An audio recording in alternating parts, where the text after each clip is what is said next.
আজকের রেসিপিতে থাকছে সহজ ও মজাদার রূপচাঁদা মাছ ভুনা। এভাবে ভুনা করলে সবাই অনেক বেশি পছন্দ করবে আর খেতেও কিন্তু দারুণ মজা হয়। হ্যালো এভরিওয়ান অ্যান্ড আসসালামু আলাইকুম। চলে আসলাম মূল রেসিপিতে। আমি এখানে রূপচাঁদা মাছগুলোকে ভালো করে পরিষ্কার করে ধুয়ে নিয়েছি। এখন মাছের গায়ে একটু কেঁচা দিয়ে নিব।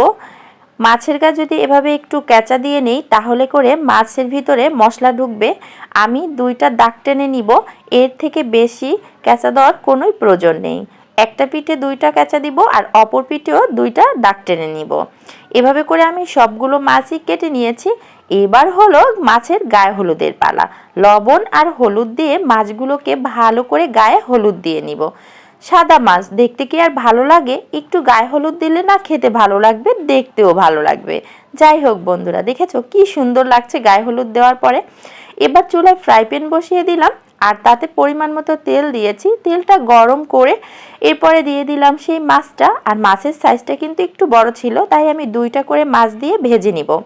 এখানে যদি আরও একটা মাছ দিতে যাই তাহলে ওদের নিঃশ্বাস ছাড়তেই কষ্ট হবে, তাই আমি 2টা করেই ভেজে নিব।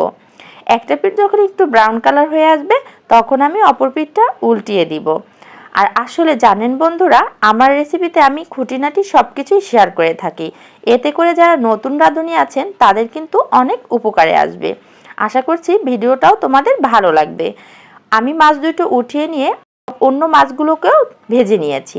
এরপর অন্য একটা কড়াইতে আরও কিছুটা তেল দিয়েছি পেঁয়াজ বাটা, হাফ চামচ হলুদ, তারপরে দিয়ে দিলাম 2 টেবিল চামচ মরিচের গুঁড়া, 1 টেবিল চামচ জিরার গুঁড়া, আরও দিয়ে দিলাম স্বাদ মতো লবণ আর 1.5 টেবিল চামচ পরিমাণ রসুন বাটা।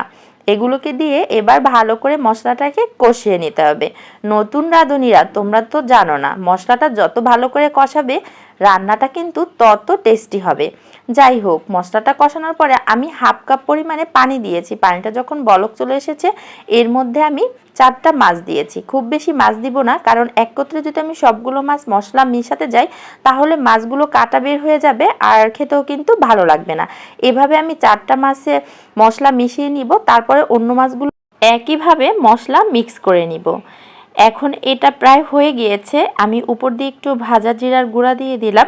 এটা একদম সবার লাস্টে দিলেই ভালো হয়। যদি ধনিয়া পাতা দেওয়া যায় তাহলে আরও ভালো হয়। যেহেতু এখন ধনিয়া পাতার সিজন নাই, সবসময় পাওয়া যায় না, তাই আমি ভাজা জিরার গুঁড়াটাই ইউজ করেছি। এখন এটাকে নামিয়ে নিব। আর দেখুন মাছগুলো কিন্তু একটাও ভাঙেনি আর গায়ে গায়ে মশলাটা লেগে গিয়েছে। খেতেও যেমন দুর্দান্ত স্বাদ হয়েছিল। আমার বাসায় সেদিন মেহমান ছিল, খেয়ে তো সবাই প্রশংসা করছিল। আর সাগরের মাছ তো এমনিতেই মজার হয়, আর রান্নাটা যদি একটু স্বাদ করে করা যায় তাহলে তো কোনো কথাই নেই। তো বন্ধুরা, এই ছিল আমার ভিডিওটা। ভালো লাগলে লাইক কমেন্ট শেয়ার করে আমার পাশেই থাকুন।